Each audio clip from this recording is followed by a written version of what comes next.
Ọla mma, papa. achọrọ m ka gị na ụmụaka ndị ọzọ gee ntị nke ọma iji wee mụta ihe n'uru. Ọ dị mma, papa.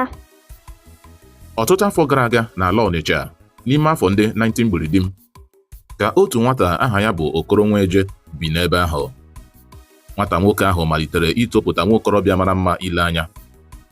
Ọ bụrụ onye nwere nsọpụrụ nye ndị okenye nakwa nne na nna ya ma nwee egwu Chineke n'ime ya.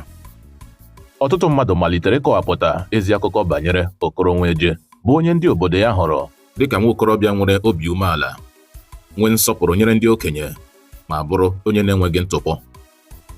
Dịka oge na-aga, Okoro Nweje kwupụtara agụrụ ya ịbụrụ onye ọzụzụ atụrụ n'ụlọ ụka ndị Anglican. Nke a bụrụ mmalite mgbasa aha ọma ya. Ọla mma, Papa. o nweela mgbe ị nụrụ ka mmadụ na-akpọ onye ọzọ Holy Nweje?